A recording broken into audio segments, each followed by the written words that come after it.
Well, hello everybody.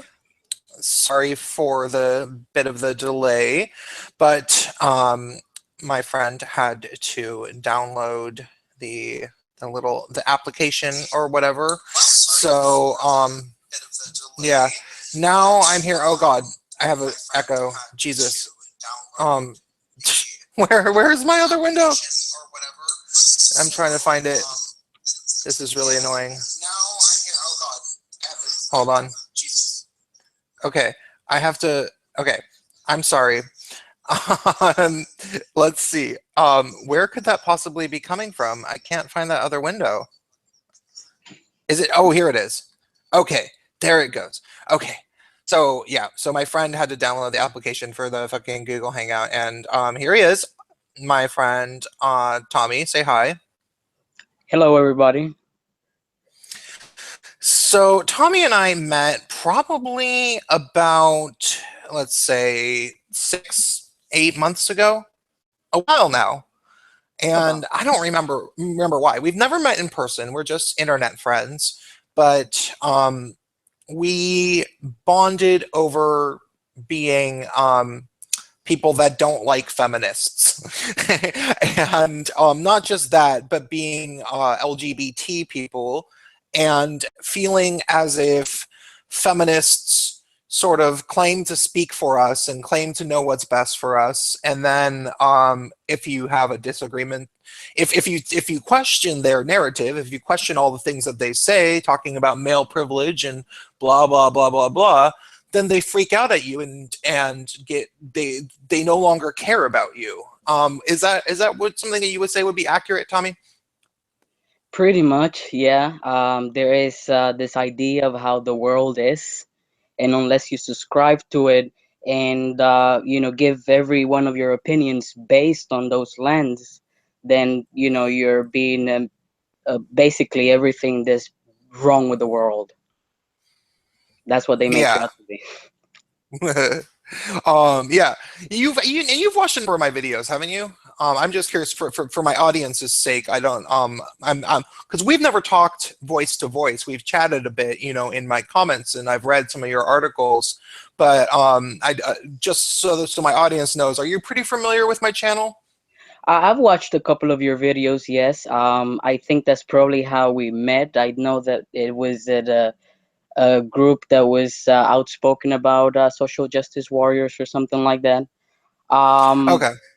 but yeah, I remember looking at some of your videos where you criticize feminism, and that's why I started commenting on your posts and stuff like that.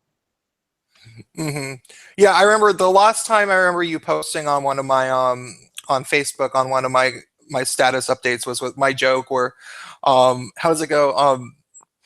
An MRA says men are the majority of victims of bear attacks, and a feminist says, but women get raped by bears more often. Yeah.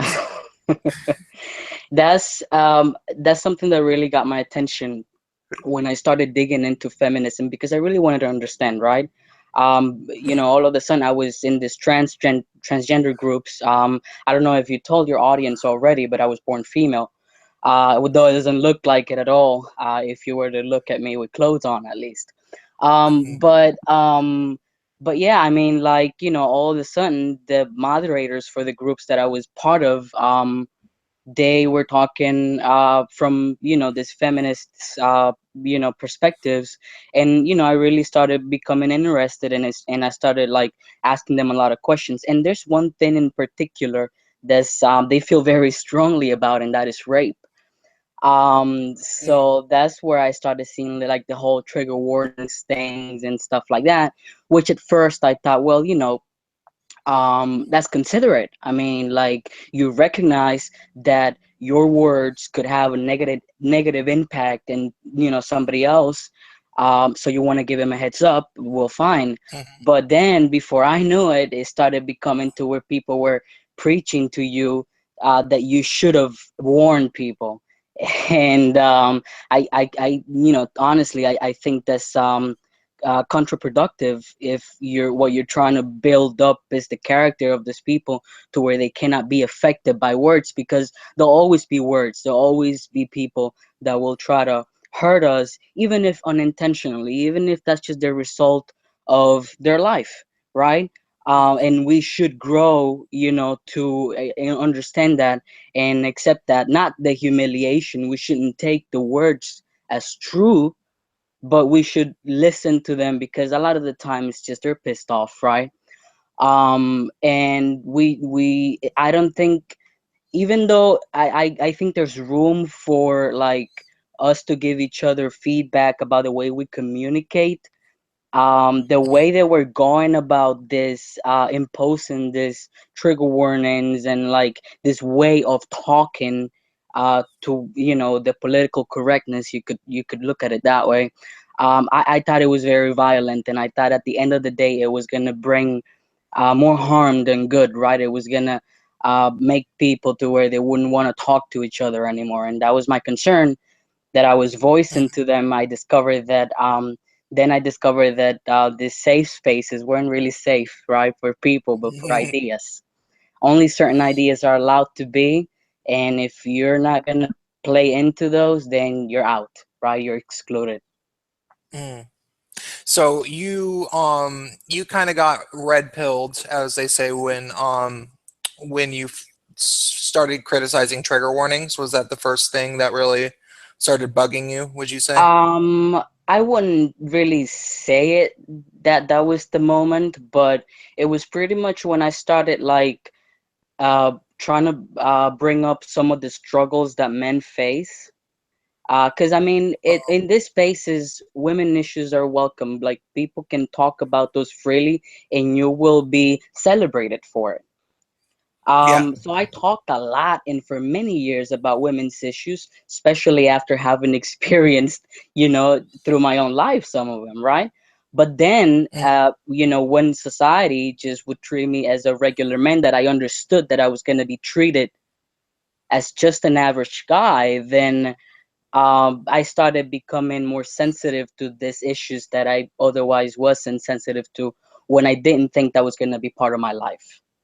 But now when they say women and children first, I know what that means, right? And I accept that. I know that there's a reason for that to be, right? But what I will not accept is that then you'll tell me that that's a privilege, right? That you'll yeah, try to mm-hmm. that you're still unanimously privileged when, there's very, very clear, tangible privileges for females. And, when someone tries to say, no, there's no such thing as female privilege, or that, that it's always a bad thing to be a woman, yeah, that's just ridiculous.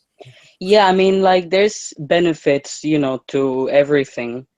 Hmm. Even the worst crimes that you could think of, it probably has some benefit to it, and the worst experience you could have, there is some benefit to it, right?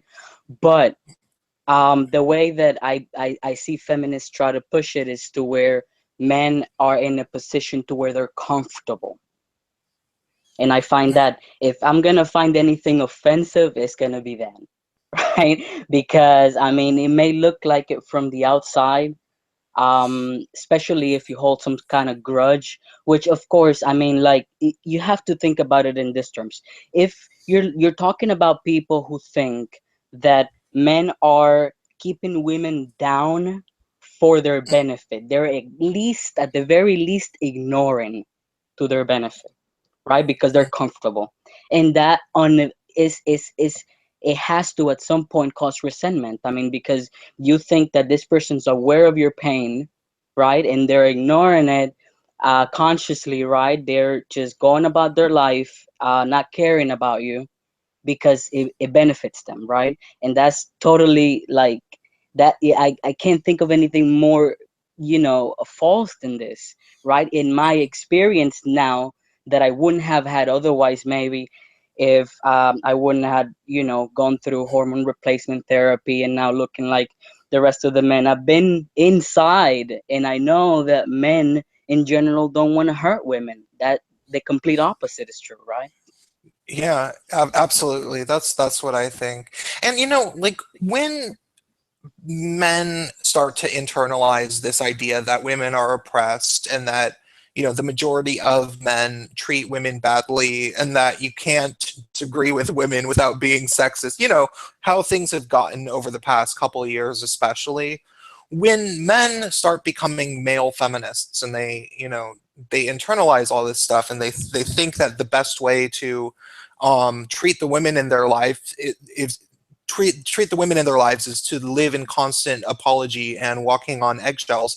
That isn't good for men and it's not good for women either, because people aren't happy.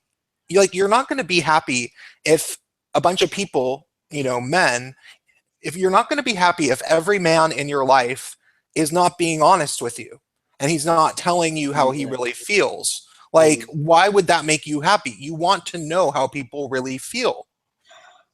Some people think they want to know, but when they find out, they realize they really didn't want to know. Yeah, Um, that's true. and it's just, you may ask for like, there's a lot of people that complain, a lot of women complain that men don't they men have a different way to treat each other than they treat them. And I want to tell those women that that's not always good, right? When I got the treatment that every other guy got, I learned that I was getting a free pass on a lot of things. Mm, I was getting like special treatment in a lot of things that I shouldn't have, right?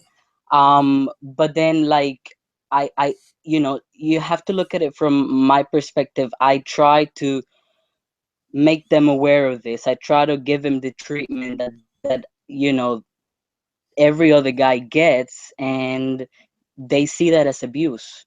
They see that a lot of them see that you telling them the truth without sugarcoating it and stuff like that. They could see that as aggression, right? So when you express yourself, when you give him the treatment that you give everybody else, then you're an abuser. But if you don't, then you're keeping women marginalized from power, I guess, from being of use other than for reproduction to society, right? So like I tried experimenting and stuff because it really shocked me, the the difference in the way I was treated. N- from women, especially because as much as I would try to like be with my own kind, as much as I could, I was segregated to an extent, by gender, right, by sex when I was a child, right? So I got to share a lot with women, and I could tell the difference, right, real quick, of how they were treating me when I would look like a guy. So I wanted to bring to their attention, hey, you know what, you could be doing this differently. Like this could be perceived like, in a totally different way hold than on. you intended, and maybe cause somebody to grow upset, right? Just Hold on. trying I to. have to go for a second. Just one second. Okay. Mm-hmm.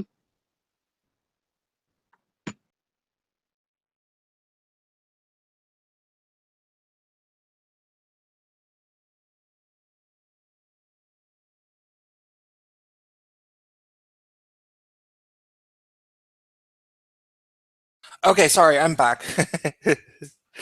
All right, now there's emergencies. This is live. Yeah, we're live. So I'm not sure exactly what I was where I was going, but the point is that I try to experiment in different ways to bring this to women, and I experienced a lot of pushback. They really didn't want to hear it, and the biggest obstacle has been feminism. People who subscribe to the feminist ideology. So I recently watched that movie I told you about, the Red Pill, and I want to Yeah. recommend it to anybody that's listening, because for many, many years, I've tried to say everything that's on the documentary. Nothing on the documentary is new, right? Hmm. But there is heavy censorship on the internet, and that's something that hasn't sinked in a lot of minds. Yeah. But you just not just people who are trying to communicate truths about government conspiracies and stuff like that are being censored, but like simple stuff, about people just trying to bring true information, I know that in YouTube there's been a lot of censorship as well. People talking about issues that are not right now very accepted, right, socially. Hmm. So there is a lot of censorship going on, and for the transgender people, I don't know if other LGBT people they've experienced as much of censorship, right? But transgender people have, and I think one of the reasons is because somebody who experiences both treatments could not possibly say that men suffer more than women do from this so-called patriarchy, right? It's the so-called men's world. Hmm. And I think that because of that, there's a lot of information being released about transgender people to try to control the narrative. And Hmm. I already mentioned to you that there was basically a takeover online on every other transgender groups. You know, all of a sudden we have feminist moderators. I don't know how that happened, but Yeah, yeah, yeah, I just yeah, wanted it to be known and to recommend that movie, of course, The Red Pill. yeah, absolutely. I actually had the filmmaker on my channel briefly for a live stream about a month or two ago, which was really cool to have her. Uh, a friend of mine had organized a screening, and he had organized talking to her over the internet. So yeah, I've talked about the film. I thought it was, yeah, I thought it was a really good movie, and you're right. The stuff has not that the stuff that was discussed in it has been talked about for a very long time, but there's been repeated smear campaigns to the point where it's not just that people are trying to say that the men's rights advocates are bad people, they're trying to just lie about them and say that they're all white supremacists and Nazis. And, like at this point in culture, everybody knows that people are full of shit when they call somebody a Nazi. Like everybody's starting to realize that, but 3 or 4 years ago, nobody had ever, the vast majority of people had no concept of why there would be a need for a men's rights movement. They had never heard of the issues. They had no idea about male suicide and about men and boys falling behind in every level of education. Nobody had ever pointed it out to them that men are the drastic majority of victims of violent crime, especially murder. People don't know those things. They just assume that everything's always worse for women. So it's very easy to tell somebody, well, why would we need a men's rights movement? That's like having a white pride movement. And people think to themselves, yeah, that's true. Men have all the power. Why would, and so they can only think that they would do it because they would hate women. So once people already think that, it was very easy to say that, well, men's rights advocates are also homophobic, which is not true. Men's rights advocates, they if you talk to men's rights advocates, the vast majority of them want to ally with gay men and with trans people because they know that we all have a mutual enemy that is feminism. Well, I'm not sure if feminism per se, because what I'm afraid of is feminism will simply be rebranded. When you yeah, and you see it now, you see it in action when they're trying to say moderate feminists Hmm. and radical feminists, Hmm. right? So they're trying to make the differentiation between that there can be feminist in good things, but if feminist doesn't work out, they'll just go for different names. Let me ask you something. Hmm. And I'm gonna put talk about a subject that probably we don't want to deviate like go into, right? Because it's more maybe more controversial than this one. But let's talk about terrorism for a second. Okay. How many names this Islamic or Arab or whatever you want to call it terrorist thing that has been going on since 9/11, how many names these groups have had Yeah. since? Yeah. Al They're changing Qaeda, names ISIS. every day. Yeah.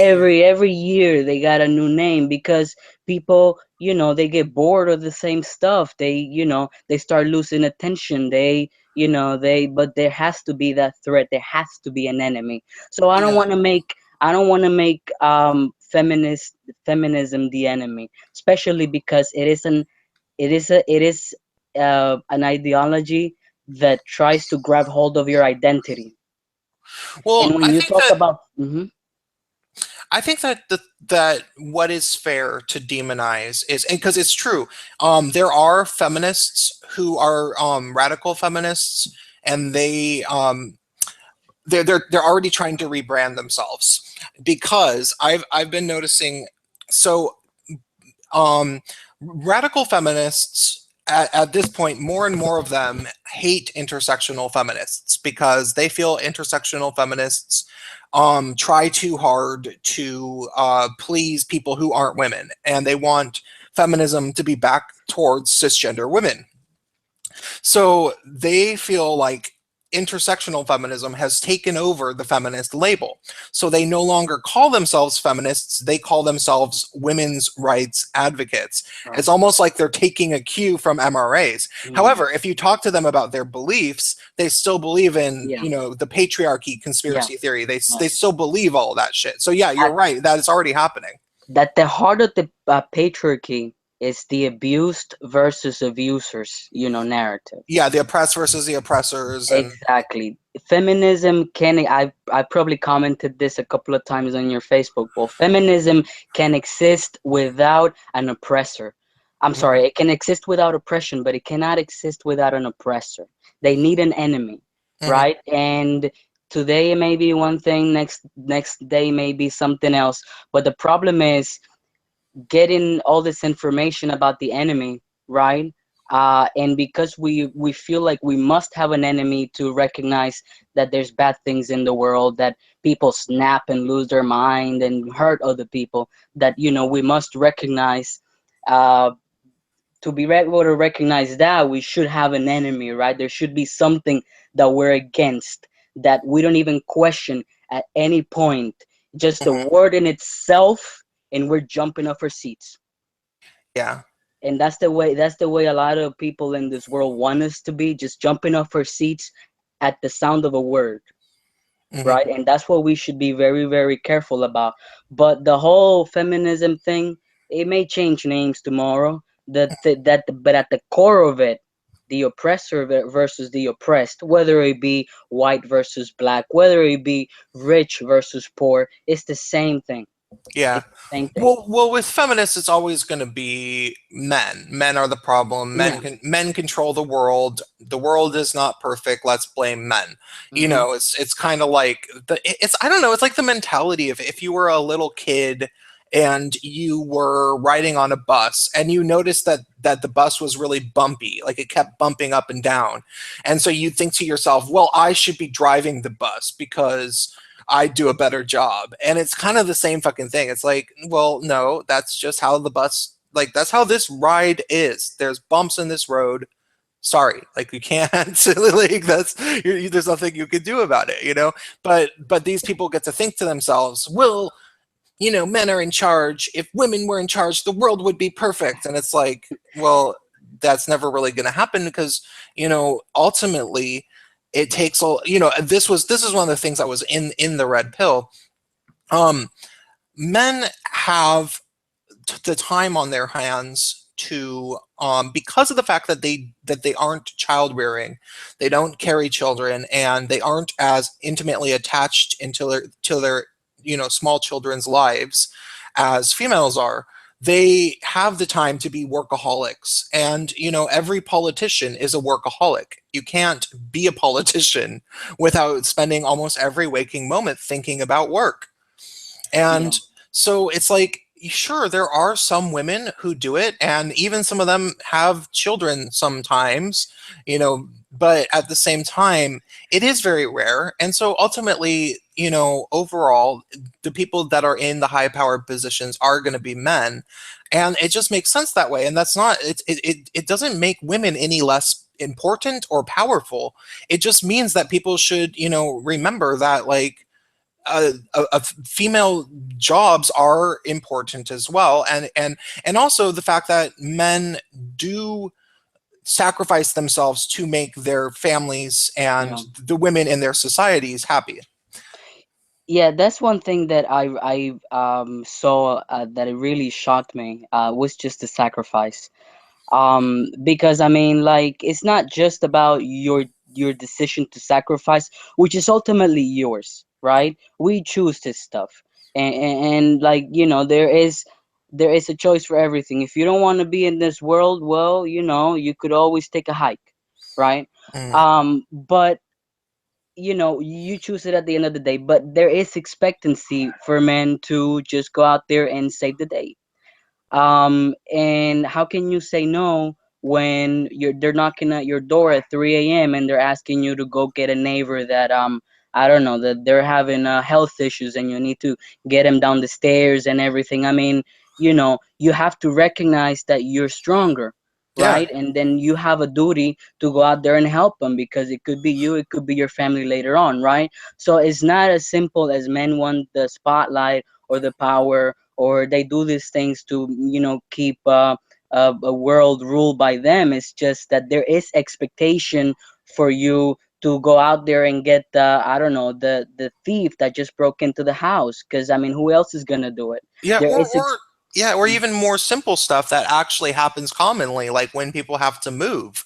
Like yeah. when you move, you don't call up your female friends to get them to help carry the couches. You tend to call your male friends. That kind of stuff. I mean, it is true that there is more strength, but I mean, it's not just the way you're gonna wear out your body, but your time too. Like, you're giving up your life for Hmm. other people, because you know that if you don't do it, who else is gonna do it? You have a duty to that, right, or whatever. But that I'm not complaining about that. I'll do that any day. What I will not do is just stand by and let other people call that a privilege and suggest that I'm doing that because I'm trying to play out some role. I'm doing Yeah, it because I want to help you. There's nothing else to it. Don't gotta nuke it, right? But the thing about feminism, they focus a lot on this power thing. But mhm, power, if you really talk to them, they narrow it down to financial power. And if they only knew the stress that comes from being expected to provide. Like, you could be working and sustaining yourself, maybe a kid, but when you gotta take care of 4 or 5 people, I mean, it's something else, right? And they have no idea how that is associated to masculinity. The one of the few times that I got somebody to make a comment on my masculinity, like a woman, not a man. I get comments from men on my nobility and all that stuff all the time, right? But women, the one time the one of the few times I got, recognized for my manhood, the comment was something along the lines of, like, praising me because I had 2 jobs. Like, I was working 2 jobs. I was making more money. I was taking care of things, right? mhm, So, like, men don't go out there to work because they want to be the handlers of money and power. Men go out there to work because if you don't, you're a criminal. mhm. If you Yeah, don't have a job, you're a criminal. And that's the way the government sees it. That's the way yeah, society sees it. You're lazy and you're doing something, you got some addiction of sorts that doesn't let you function as a man, because men are supposed to be out there working and sustaining the world. yeah. Well, and there's also just a lot of, a lack of appreciation, I would say, for, like, even if a man does do a lot of work, it's like the second he gets off of work and he comes home, a lot of the time, the women take it for granted and sort of order him around and say, tell him how to act once he gets home. That's not always true. Definitely. There's definitely men who, don't put up with shit from their wives, but, I've seen a lot of people who, like, women kind of act like the whole day that her husband is away at work, he's not actually working, he's just Yeah, gone. Like, he went and just hung out for 8 hours or 10 hours, or you yeah. know what I mean, and then he just came back home from the beach or something, you know. I mean, there's nobody saying that housework is not hard and stuff like that. Yeah, I guess, maybe I could excuse it or try to find some justification for that behavior, on getting bored on the same environment. But what they have to understand too is, like, unless he's driving for a living, moving around, he's also trapped. He's also trapped in all these walls with people that maybe he doesn't want to share with, you know and Mhm. has to wake up early and whatever. And then, you have these people complaining on men wanting a shirt to be ironed. Mhm. Like, you need clean clothes to be able to work Mhm. and all that. I mean, like, what if you don't have time to do that? What if you're tired? There's no shame in contributing in different ways, right? We don't have to all contribute in the same way. But what's important is that we try to keep options open for everybody, right? If somebody can do this job, then they should have a shot at it. But if they're not good at it, guess what?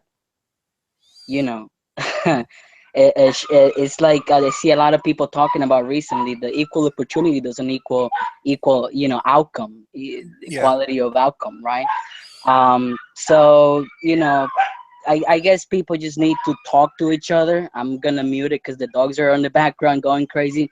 Okay. But the most important thing I think we can take from the red pill is to have a little compassion.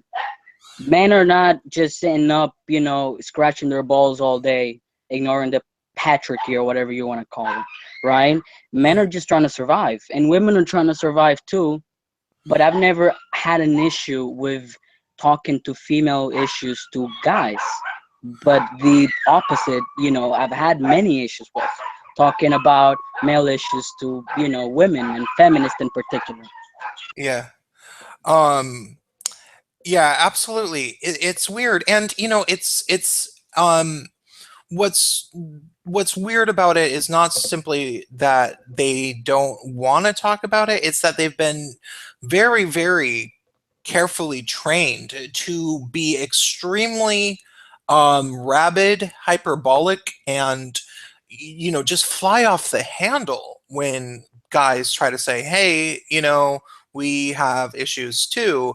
Like, if you start listing out statistics of, like, let's the best example for me, and this is just it's not the only example, there's plenty of really, really good examples, but I think the best example is if you know you want to talk about black people in America and quote unquote privilege, male privilege or female privilege or whatever, and you go through the numbers, like, do black men have it better than women? Do black men have male privilege over women? Well, obviously not in every arena. They're more likely to be unemployed. They're more likely to be wrongfully convicted and serve longer sentences when they do.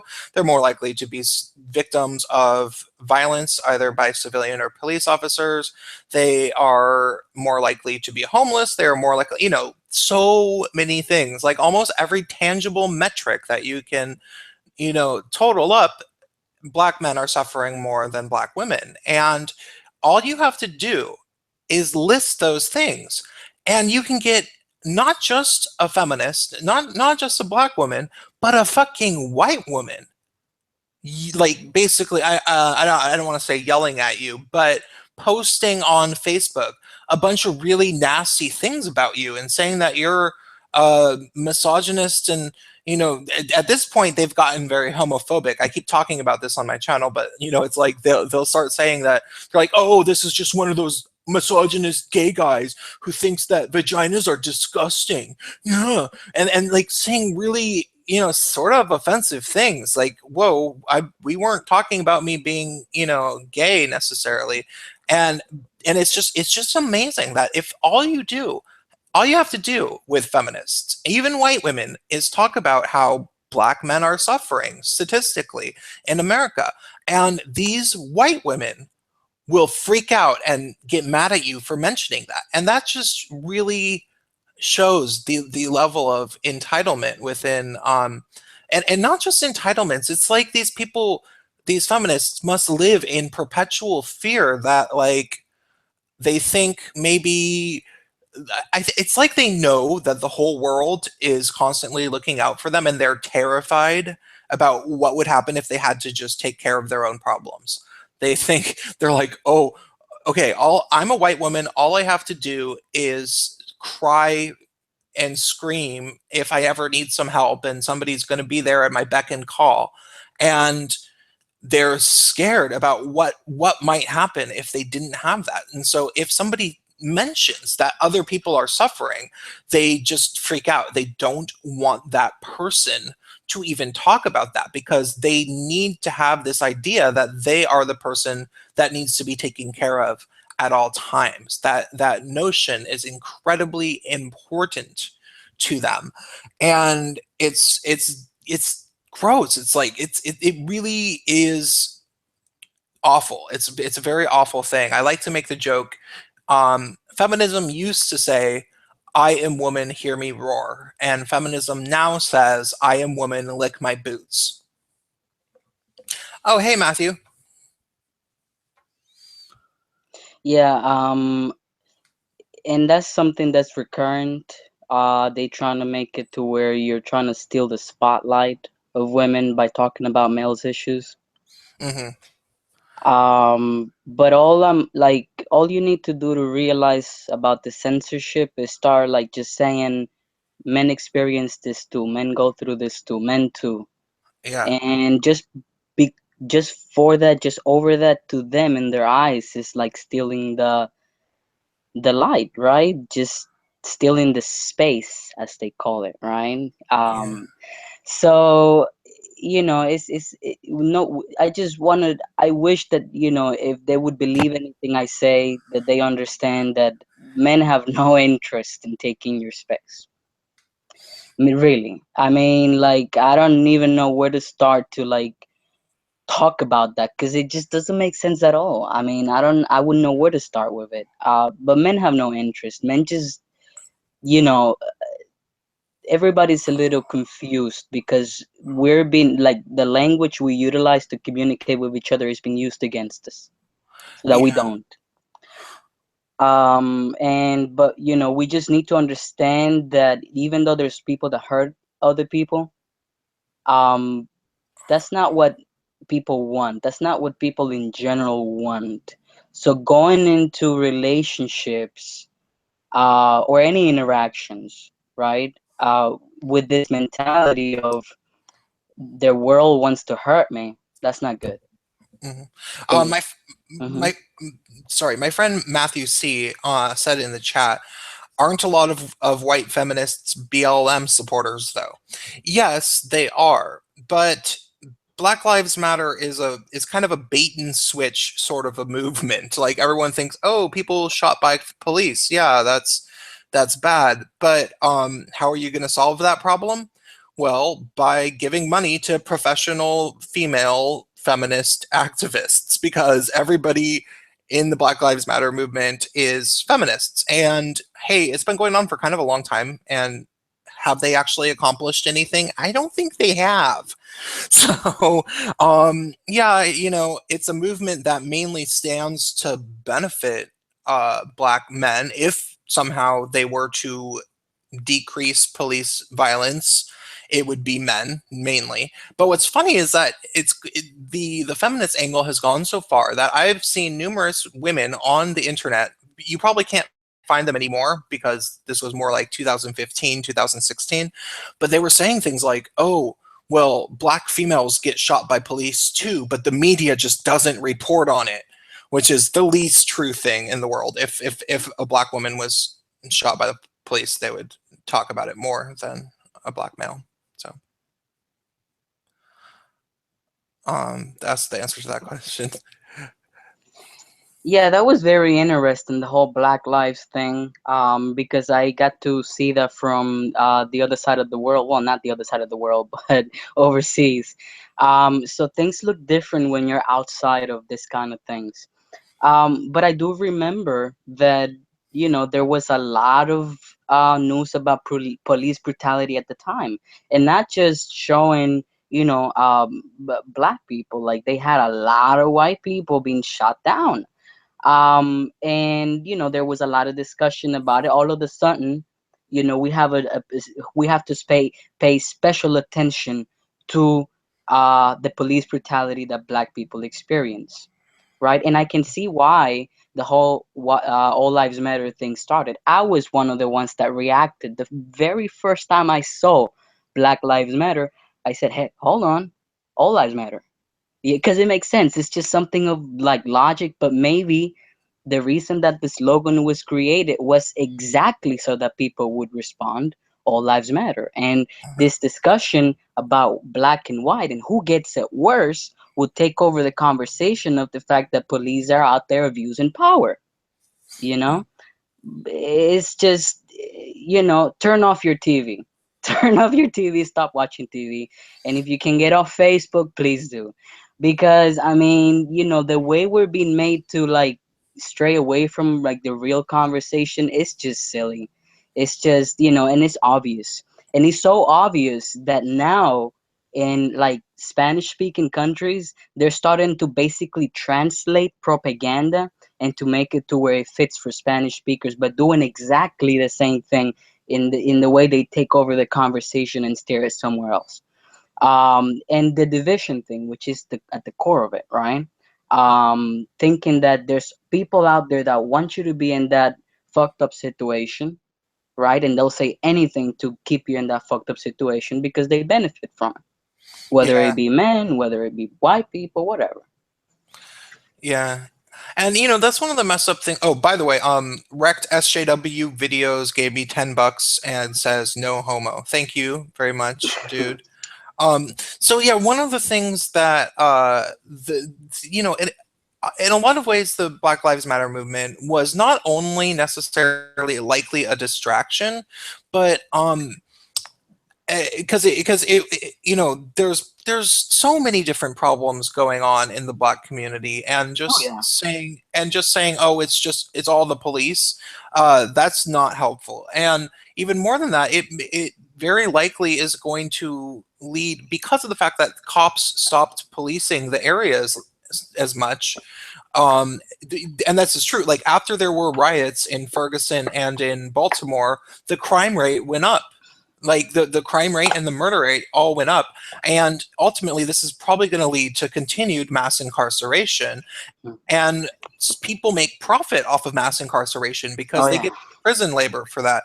Oh yeah. So, the fact that people are just like, oh, let's just attack the police, that'll solve. Well, no, it won't. It won't solve your crime problem in your neighborhood, and it won't solve the problem of people eventually getting arrested. So, Yeah, that's a big thing. That was very shocking to me, just seeing how police would treat me differently over looking like a guy. Wow, I mean that really opened my eyes there to know that if I forgot my ID at home, I could end up in jail. Like, to know that just going over to the store I could be, search and whatever. That really is. And I wasn't about to say to the police, oh no, I'm female, you can't check me. What I mean, yeah, like, you have a beard. I mean, like, that's gonna just drag things out more if I don't have anything on me, whatever. But just knowing and like hearing from other guys how they've experienced this, and knowing that before I didn't have to even worry about it. My biggest concern, honestly, was, okay, well, these people have a gun and they have the law on their side.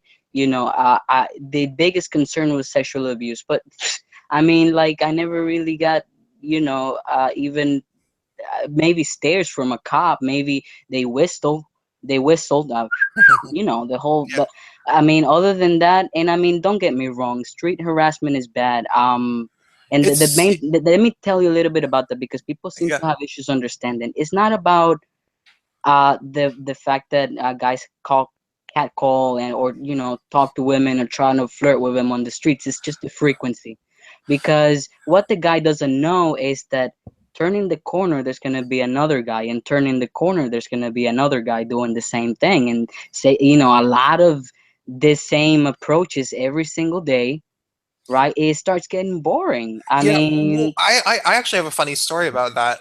I was when I was, you've seen pictures of me because we're actually friends on Facebook. And one time, about probably 5 years ago, maybe six, when I was quite thin, and I'm a fairly good looking guy. I have fine features, and I mean, not so much right now, but just my features are naturally pretty good. So I did drag a few times, and one night I did drag. So I shaved off all my facial hair, and I put on eyebrows, and I put on a nice wig. A female hairdresser of mine friend of mine who's a hairdresser, she had a really nice wig that was made from real hair, and she gave it to me. And um, so I really kind of probably looked like a woman. And I walked through the Tenderloin in San Francisco at night. The Tenderloin is like the crackhead neighborhood. And I had to walk through that neighborhood to get out to the club that I was doing a drag number at. And it was a bad idea to walk alone at night I because, imagine. yeah, and I was always fine because I don't look rich, and I'm pretty tall. Um, so walking alone at night was never a thing to me, but it didn't occur to me to not walk alone as a drag queen. It just, I didn't think about it, and I wasn't with anyone. And I got, hollered at like 3 or 4 times by guys who didn't know that they thought I was a real woman. And yeah, it was, nothing happened, but it was scary. It was like, It can be oh, scary. Yeah, it can yeah. be because I mean, we're talking about dark alleys. Come on now. But that here's the thing. When you stop getting that treatment and nobody looks at you out in the streets, that's Mm, not pretty good either. When people look at you out in the streets and what they're doing is measuring how dangerous you are, that doesn't yeah. feel good, right? You don't feel safe either. So, I got to see that too, and I got to understand, why a guy would think that it would cheer me up to wave at me or something like that, because they don't get none of that, barely, right? And if somebody recognized them out in the streets, somebody saw them, that would feel good. That felt good to me after I went a couple of years without any attention, and all of a sudden a stranger smiles at me. That means something, Hmm. right? But the thing about sexual harassment is just the frequency, and it's just, but the problem also is that how is a guy supposed to, like, make relationships, create relationships? Because I saw myself in that situation too. I saw a woman pass by, she was very attractive, and I was never going to see her again unless I did something. What do I do? Do I run over to her and creep her out? Hmm. She's gonna run like hell. Do I like, whistle and become one of those guys that did that to me, Hmm. right? Because what guys need to understand is every time you try to get her attention, you're getting her attention out of something else. Hmm. So she may be trying to solve, the cure for cancer in her mind, and then this dude, starts yelling and stuff and trying to get her attention, maybe not in the best way possible. Some people get creative, some people start describing, sexual acts and stuff like that. You'd see all kinds of things out there. It's not that women don't do that, it's that women don't need to do that because they get all this attention. Right? And sometimes I think, maybe it would be good if guys would just lay off and just don't pay any attention to them, see what they do, right? But I also think that would be cruel because it would be giving them similar treatment than, what guys get, and that's not good. And that's what I want to make emphasis on, the fact that men are not better off, and we need to start communicating with each other better, find better ways to do it, find more friendly avenues to do it, because online there's a lot of censorship. We need to start being more selective about where we share information. Didn't you say that? I think I remember you telling me this, or maybe I read this in one of your essays, that when you were thinking of transitioning, one of the things that you were anticipating was that you were going to go into a world of privilege and you could educate males about how much privilege that they have, kind of like, in those Yeah. MTV videos where it's like trans men talk about male privilege. You thought that you were going to be one of those guys. Oh yeah, and I did. For many years I spoke about the things that women struggle with, and guys listen. Mm, But then they started talking about what they struggle with. And I started experiencing for myself. So, of course, I wanted to bring this to women, especially feminists, because they seem so concerned about the damage that uh-huh. some gender roles cause. But they did not want to hear it. Trust me. They didn't want to hear Yeah. Well, I try to talk about it too. So. No, no, and it sucks too. Okay, wait, do they ever get transphobic with you? Do they ever say like weird dismissive things like they say, Oh "Oh, yeah. well, you're not a real man anyway, so it doesn't matter," or Yeah, but of course, of yeah. course, of course. And then not just that. There's names like derogative names for trans people that go against some of the things that feminism teaches. They Oh, like call, the true scum. yeah, true scum thing, and just I really just tried to get away from all that stuff because I saw what it was turning into. I figured, well, let's just wait and let it sort itself out. But then, seeing how that has affected the world, seeing how it's on the news and it's been discussed and it's affecting people's lives, I had to step in again. And it's just horrible. I've tried for the longest time to get the message out there. For example, gender is not just a social construct. Because I went with the whole social construct for a little while because I needed to make a point about certain behaviors, but it's not all of them, right? And the minute people start seeing thinking that we're thinking that we're saying that it's all gender related anything behaviors are culturally cultivated, right? I, that's not true. The message has to evolve, and the message with feminism doesn't really evolve. It always is oppressed versus oppressors, right? It's always men versus women. Hmm. And that's why I'm talking to you today, right? Because I think people are paying a little bit more attention now, especially with the whole red pill thing and stuff. I think that there's a bigger chance now that a woman, and that's sad, that a woman has to talk about men's issues Hmm. for for attention to be given to it. I feel horrible having to speak about male issues because I do experience some things that males experience, and I can talk about those things, but not all of them, right? I didn't think that it was my place completely to, I wanted to open the room and say, hey, men are not what you think they are. Let's give them a chance, let's talk here, right? um, but that wasn't really, what a lot of people wanted. Yeah, you were saying? Oh, no, no. I was just saying, uh-huh, uh-huh. But what was I gonna say? Oh, have you been trying to get people to watch the Red Pill? Because I've noticed that the people who need to see it are just, totally opposed to watching it, and they'll lie about it. They'll say that it's banned. Like some girl was like, "It's a banned movie. It's made by sexists. It was funded by Breitbart. Don't watch it." And it's like, Mhm. It it's like was funded by that publication, though. it was not. No, that's a lie. Ah, see, No, no, no. all kinds of things. You hear all kinds of things. Don't pay attention. Well, you should pay Yeah. Well, attention to. what it was that there was a there's a Vice magazine smear piece on it, Mhm. and in that article they say that it was supported, or I think they said supported by Breitbart, Yeah, which I think just means that Breitbart wrote about it positively, yeah. and that's all. But it certainly was not funded by Breitbart. They will do whatever they can to link anything that they don't want you looking at to things that are supposed to be bad. Yeah. Right? So whatever it is that they don't want you to see, somebody doesn't want you to see, then that's what you should be paying attention to, Yeah. right? Especially when it comes to this whole feminism thing. Yeah, I think is very dangerous. Yeah, To well, be and like honest. the hopeful thing about that is that when people do that, it inspires young people to look at it. Like if you're under the age of 25 and somebody's telling you not to watch a movie, chances are you're going to watch it. Oh yeah.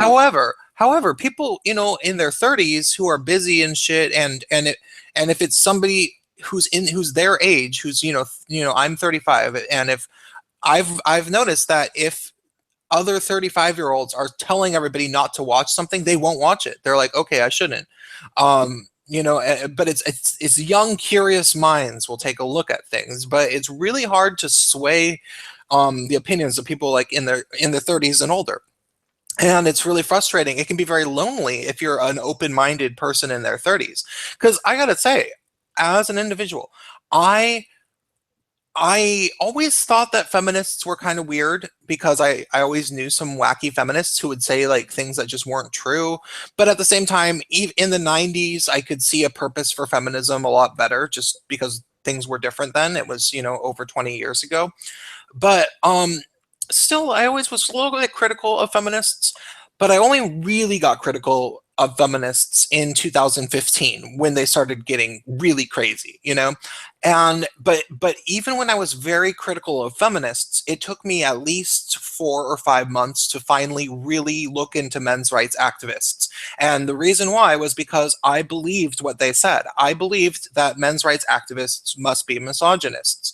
And I was deeply, deeply surprised to find what I found. Now, granted, there are some people that you can find on the internet who are kind of like men's rights fanatics, and they are, like MGTOWs and stuff. Not all MGTOWs, but like some of them are misogynists. But that conditioning, that conditioning to not look at male issues, that worked on me. It did work on me, is what Mm-hmm. I'm saying. So. It works in a lot of people, and it's really, really hard for me to have to like try to convince a man that he's being abused, because I don't want anybody to see themselves as somebody that's been abused or a victim or anything like that. I Yeah. want them to, dig up and do whatever they can with their lives, do better, find better ways. I don't want that mentality of, the world is hurting me is really bad. But having to break it down to a man that he's not in power, that he does not get, like, what he's experiencing in this world is not something that you could call a benefit, that he has a right to speak up about his issues, that a woman shouldn't get preference over his issues. I'm not saying it otherwise. I'm not saying that women don't have issues, that they shouldn't get any preference, in speaking about their issues or anything like that. But there's a lot of men, like you said, they've internalized this stuff, and they really do think of themselves as abusers and privileged and all this stuff. So of course, in that position, it would be hard to recognize that you are suffering from this dynamics in any way. But it's important that we talk about it, and you don't have to see yourself as a victim. Mhm. But I don't think it's healthy to see yourself as privileged. Like, if this is what privilege looks like, if this is the best that humanity can offer, if these are the beneficiaries of, this the whole patriarchy thing and stuff, there's something wrong. I mean, I don't know that we can save this. I don't know. I mean, if this is like, and sometimes, you know what? Sometimes I think, okay, if women knew, if they just knew what men go through, it would be a different world. Sometimes I wish, as before, it used to be the other way around. I used to wish men would see, the world through the eyes of a woman, so that they could understand what they're going through. Because, again, I'm not forgetting that women have issues. That's the problem with feminism. If you don't identify as one, then automatically it's assumed that you must be against women's rights. Mhm. And that's a lie, right? But I wanted men to see, right? But then when I got to see for myself, it was the other way around. I wanted women to see what men have to go through. But when I think about that, every time it's because I'm pissed. Because I'm pissed at some feminists, because they're not understanding me, and I really, but I'm pissed, and I realize that then that I don't want that treatment for women. Mhm. Because I don't want that treatment for anybody. You see, when I Mhm. when I have those wishes like that I want women to see it, that's violence. That's violence. I may not carry it out. I may not tell them, "Oh, I wish you would see. You wouldn't stand it. You break in less than a year." That's what I'm thinking inside my mind, but Yeah. that doesn't help. That doesn't help, right? Because then again, they're gonna go thinking, okay, well, he's saying that men have it harder than women, and that doesn't help, right? But we need to understand that everybody suffers, and their suffering shapes them, and we should listen very carefully and with an open heart to Yeah. what people are saying, even if they're screaming, even if they're cursing, even if they're using names. We gotta listen to them, because they're trying to communicate. Well, okay, but like I would say that feminists, like, okay, I see what you're saying. I think that men and women should listen to each other about their issues. Absolutely, absolutely. Because, we don't, nobody can know for certain who has it easier, men and women. Even trans people Hmm. still have a lot of people can say, oh, well, a trans person knows because they knows, let's say you are a male to female trans person who looks like Blair White. Blair Yeah. White, if you saw pictures before Blair White's transition, Blair White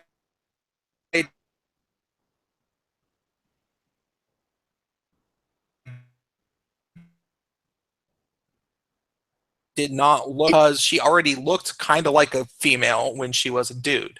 So it's not like, uh, it, I don't think that anybody can gain a Yeah, perfect insight into you're who. right.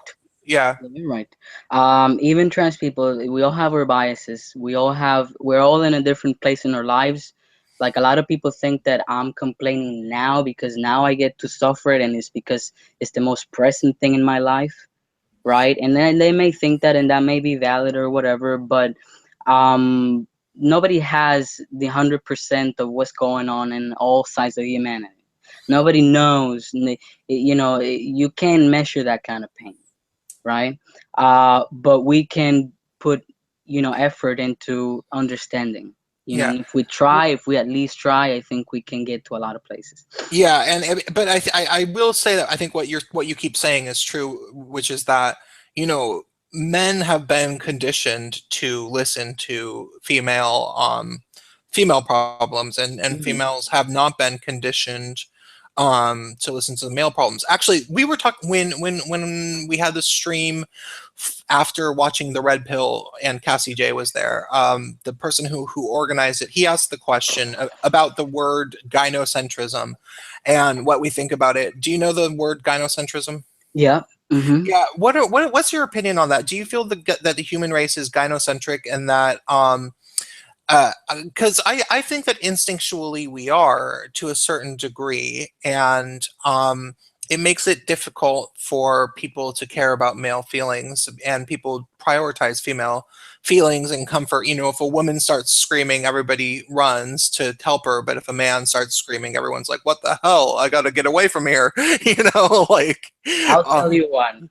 uh, I will not say to whether we live in a gynocentric world, but I will tell you for sure we don't live in a phallocentric world.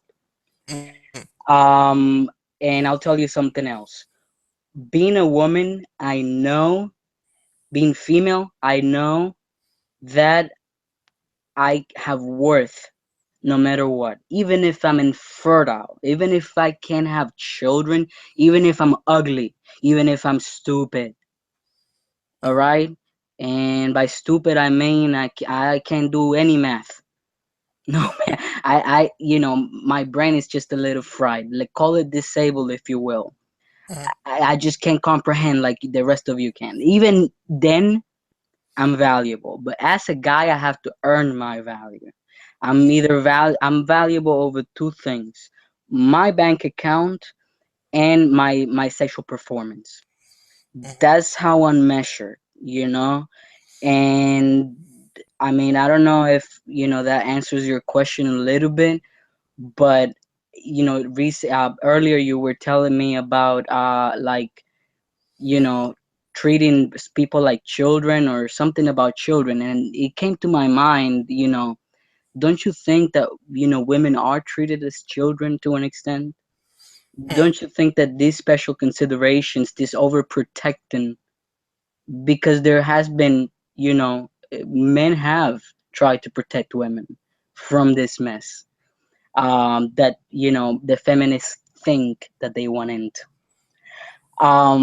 But men see, I guess, a lot of them see like an innocent self in women, and they want to protect that innocence.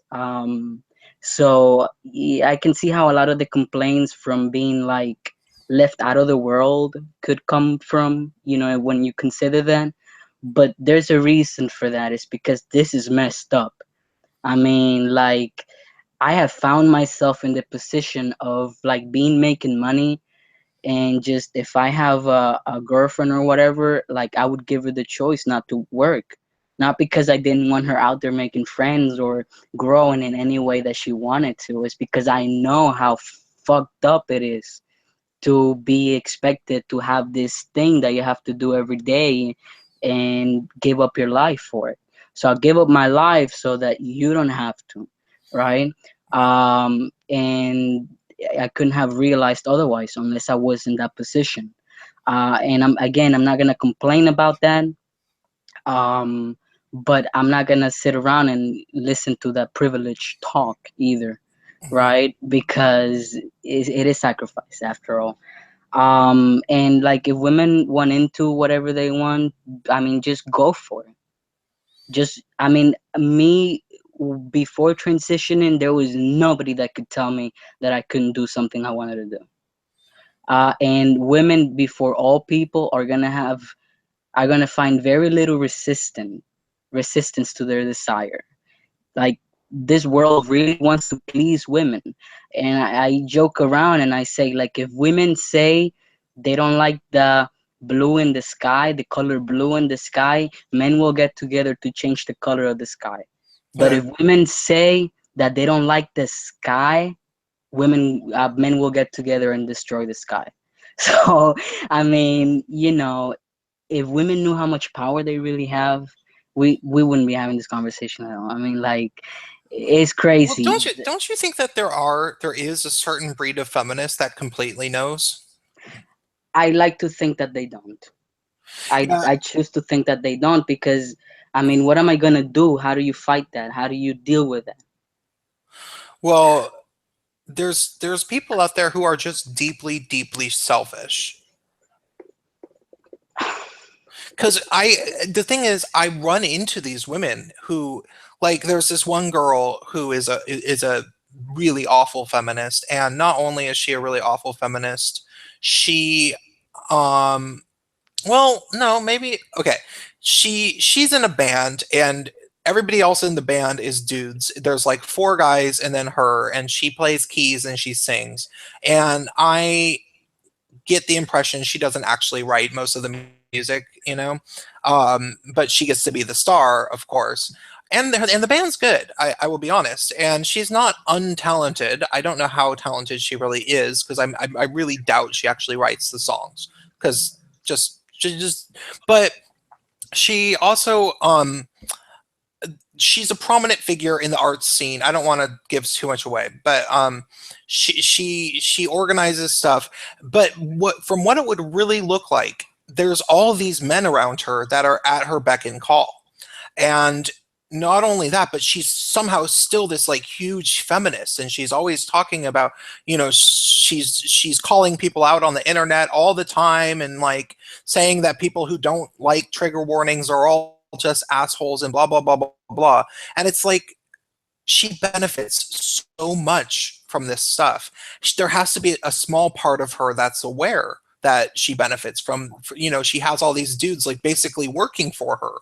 And um like, you can't be in that position and have it never occur to you once. Well, I, I, there may be people. I think that there may be women that individually know how much power they have as a woman, but Uh-huh. if they knew how much power they had collectively, Yeah, I think that's a good point. Yeah, maybe. yeah, yeah. I think that maybe that there's women who have all that power as individuals, but they think that there's some sort of badass exception to the rule. Yeah, yeah, They're like, well, but I worked hard for this. I deserve all right. and their version of working hard is, well, I supervised.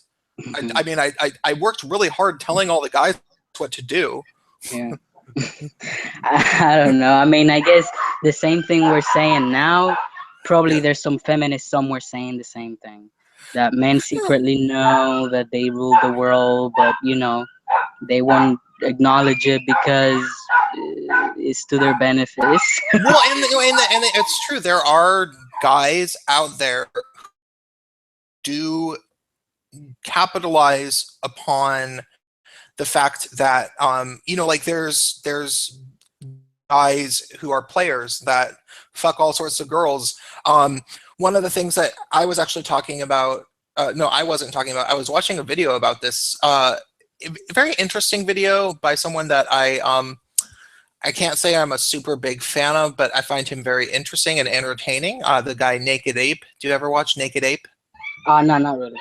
Okay, well, so he has a video about how like feminism leads to the destruction of civilization. He gets a little bit out there, a little bit propaganda. But one of the things that he was saying is that feminism has encouraged young women to be sluts and to act like they're sluts all throughout their 20s. They can just be a slut, and then in their early 30s they can decide that they're a princess again and get married.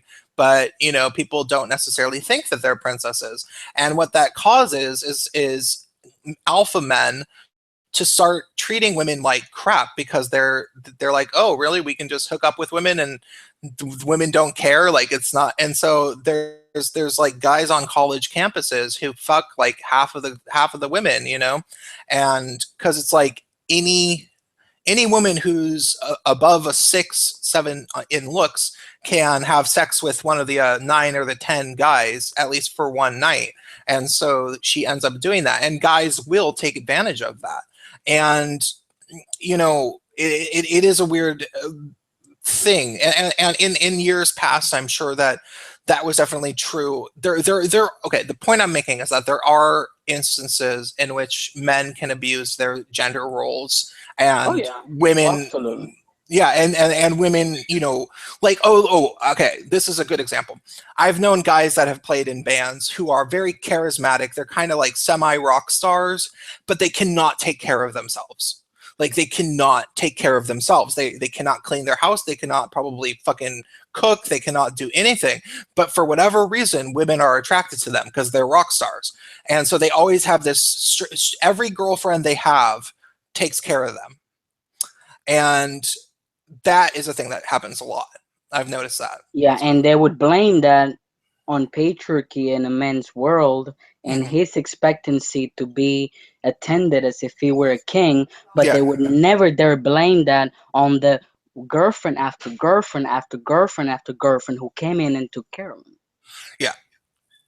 And or a mother or the mother who didn't, teach him that he had to do this stuff or whoever, right? It's always about the men's world and what's expected of men and what's expected of women, and the fact that what's expected of women is not right, but we're not going to talk about what's expected of men, Hmm. right? Yeah.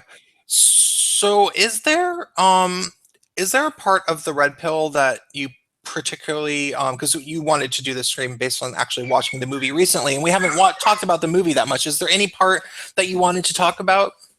I want people to pay close attention to the whole radical and moderate distinction, and that I just think that's rebranding that's done everywhere, moderate and radical Christian, and with Islam too, and with anything that you can think of to try to keep whatever movement alive, but just try to look into what causes the behavior. Try to look into the idea that took these people to do something. The other thing I wanted to talk about the movie in particular was the part about genital mutilation. Hmm. They call that circumcision too. And in the movie, they don't really talk a lot about it. I think is a minute they cover that. But they did show a video of one of these operations.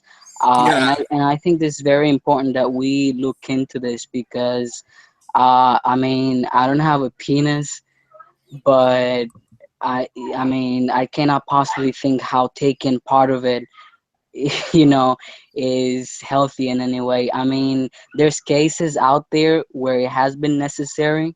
I'm not gonna say there has never been the need, but this this organ has a function. And if men weren't supposed to be born with this skin, it just go away. Evolution would just dry it out. And I know that I'm not a great person to talk about the way you were born, stay the way you were born. Yeah. I know it's ironic, but please, this should not be ignored. I mean, because this is, I mean, then you hear women complaining about guys fucking too hard and not knowing how to fuck women. And what Mm, if it's as a result to, not being as sensitive because, this happening? I know it's hard. I know it's a controversial subject. I know the religions, the implications of it. And I know that a lot of guys have the operation and they don't know anything else. And to them, to they themselves, they're fine. Um, and yeah, I mean, that's a good attitude to have. That's a good attitude. I mean, you're not, yeah, I'm not, again, asking you to look at yourself as a victim, mm. but Well, I actually this wasn't circumcised anyway. this is affecting all this is affecting a lot of men and children, and the children are the thing that people always use to try to get people to do something. Oh, it's for the children. But really, I mean the children. In this case, come on now, you cannot look at that video, and I'm not trying to shock you with the video either, Oh yeah, no, but it's messed up. It's messed up. really, I mean, this has consequences, and I think we haven't really studied them as much as we should. And it's a practice that's accepted, and its discussion is very, very much censored. So the documentary didn't really cover that a lot, but I would like for people to really pay attention to that. And the most important thing about the documentary is the whole part about having compassion. Just Mhm. have compassion. Just if you look at them as an oppressor, there's nothing that they can do to redeem themselves. Yeah, You'll always look at them like that, but just gotta just for a second imagine that it could have been you. That person in prison could have been you. And when you see orange is the new black, that may be just there to keep you from thinking about what really happens when you go, to jail and yeah, yeah. And how. the men Mhm. that are the majority Exactly, of exactly, and it's exactly. the majority of prisoners are men, and they go for longer, and they go for less crimes, and like if a woman's in prison, chances are she really deserves it. But Yeah, that's the, true. That's true. I'm not gonna deny it. I mean, like it's horrible. I mean, to go outside and to constantly check your pockets, make sure you got your wallet on you, because you're gonna spend the night, at least a night in jail if you don't have it. I mean, that's no way to live. To be standing at a corner smoking a cigarette and for a cop to pull over and try to see what you're doing there, you know, is humiliating. That's not for humans. So just it's a lie that the judiciary system is biased in favor of men. yeah, that's just a If lie. anything, if anything is true, it would be the opposite, and it pains me to have to say it, but you don't want me treating you like a child. And I'm not one of those people that adores pussy. I know there's a lot of men out there that will not say anything because they know that they're not gonna get laid otherwise. They're not gonna get a girlfriend or whatever. And they know that this is not politically correct. They know that they could be made out to look like a bigot or a homophobe or whatever. But speak your truth. Speak your truth, and just if the person doesn't like it, well, let him go. I don't have special consideration for women because I think that that harms them. I'm not gonna go out of my way to like bring him, shake him into reality. This is the most I would do, like, right, come on your YouTube channel, try to say something, but I'm not gonna try to force something that can be forced. They have to open their hearts to be able to understand this. And it's not just women that have work to do. Men have a lot of work to do too. It's not just feminists that have a lot to work to do. A lot of people. Everybody has work to do.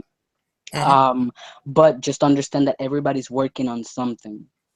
It's not just you that's struggling through the world, and that's something that I think feminists really need to understand.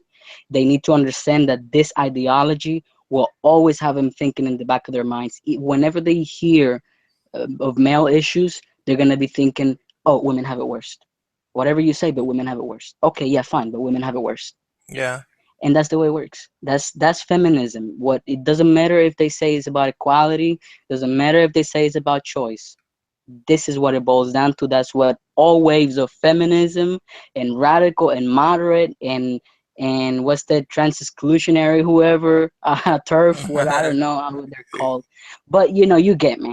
They call Uh, the turfs will call themselves, if somebody says I am a gender critical feminist, that's code word for turf. now I didn't know about that. See, they always rebranding. Hmm. But yeah, just do the best that you can. And outside of the movie, I wanted to recommend something, and it's about being more selective to where we share of information. Uh, I'm gonna ask you to leave a link to my blog Oh, on the sure. description, so that people can go and check out steemit.com. And I know that I've told you about it, Steemit, Steemit. Yeah, yeah, Um, it's a blockchain. Actually, they've been people have been talking about that on YouTube because it is a good way to avoid censorship because it's like a kind of a and that's why I P2P. ended up in Steemit, running away basically from feminists that wouldn't let me say my piece because I am their poster child. Right now all the cameras pointing to trans people, right? And there have been Yeah, for a while, right? So they want to make sure that whoever they put in front of a camera is going to say what they want to say, and if you don't, you're going to get blocked, you're going to get banned, you're not going yeah, to you're a get any traitor. attention. Oh yeah, that too. What um is your what's your Steemit? You can find me at Tommy Cordero. That's Cordero. But you'll just leave it in the description, so Tommy that anybody can check it out. or But the great thing about it is, I joined for the censorship. For the censorship resistant aspect of it. But you also get paid for sharing your stuff. So there's an incentive for people to stay civilized, hmm, which is something that I think is really lacking online. yeah. Because we're very quick to name people and all this stuff that we don't agree with.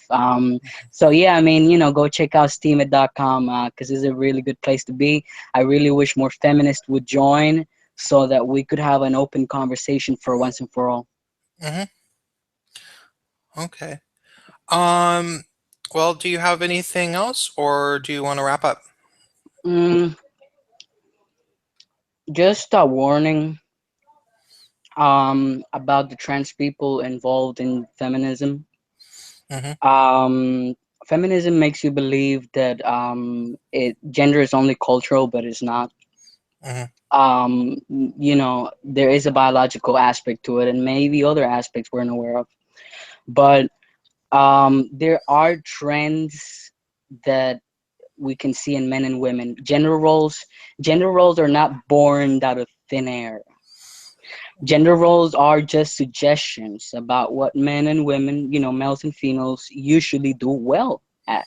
Hmm. And we've constructed those, yes, but um, they've kind of constructed themselves too, around needs, right? And those needs change over time. So it's healthy to go over these gender roles, these gender suggestions, to see if they're applicable. I'm not, saying that there's nothing good about questioning gender roles, but you shouldn't be against gender roles because they're natural. Yeah. And the only problem with those is that nowadays they feel more like expectation, demands, and nobody likes to be told what to do. But just for you to know, you can do whatever the fuck you want. You could do whatever you want. Nobody's holding you. Nobody's holding. Just go out there and get it. And is it gonna be easy? No, it's not gonna be easy. Nothing that's worth anything is. But and it should be easier. I'm not saying that because things are the way they are now, they can be better, but Mhm. recognizing what is today is very important, right? And just don't get sucked into the whole, if you're not a feminist, you're against women, and or you don't recognize that feminism has done anything good ever. right? Which is what a lot of them try to make you believe that you just don't recognize feminism ever did anything for women or the world, trying to make you seem like a traitor, like you don't know what has been done for us to get here, right? Make you seem ungrateful. Don't let yourself be guilted into anything.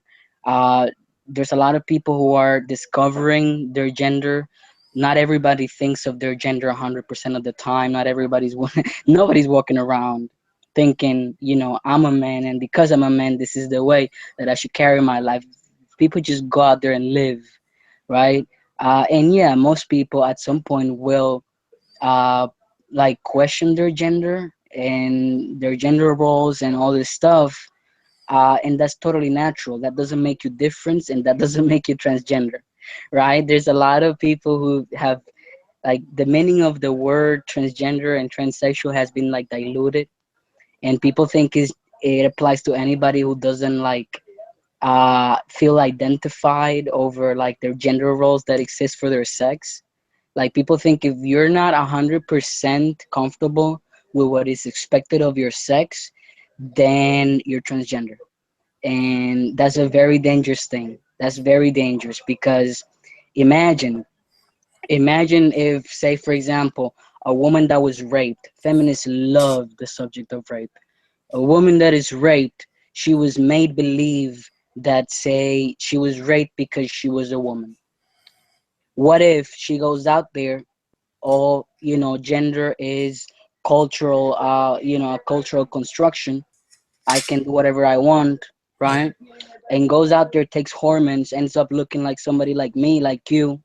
Mhm. And when she realizes that she's not gonna escape rape because of that, first of all, because men get raped, and second, that she's not gonna have an easier life in any way, Well, right? and third, that she wishes she could be a woman again because that's Exactly, because what's she's not most trans to natural. begin with. Exactly. Yeah, She's gonna end up being basically and gonna end up like becoming, or getting that gender dysphoria, how a lot of people call it, when she wasn't even trans to begin with, but she's gonna end up in a way being, and trapped. this is something that you should answer for my audience. There's a lot of trans guys who take hormones illegally, right? Yeah, I started taking hormones. Well, in Dominican Republic, they don't really regulate it, so you can really say it was illegally, but without medical supervision, which is also dangerous, Yeah. right? But yeah, continue. No, I was just making sure Yeah, that you would verify that. Yeah, yeah, because that's true. some people were trying to say that because I've mentioned that before. I have a video about trans guys, and I don't remember if I was talking about it in that video or if I was talking about it in another video, but yeah, I was mentioning that there's a lot of trans guys have anger problems, especially early in their transition, because they don't know the right dosage of testosterone. Because testosterone is a very powerful chemical. Oh So yeah. if you take just a little bit too much, you'll be fucking a crazy person.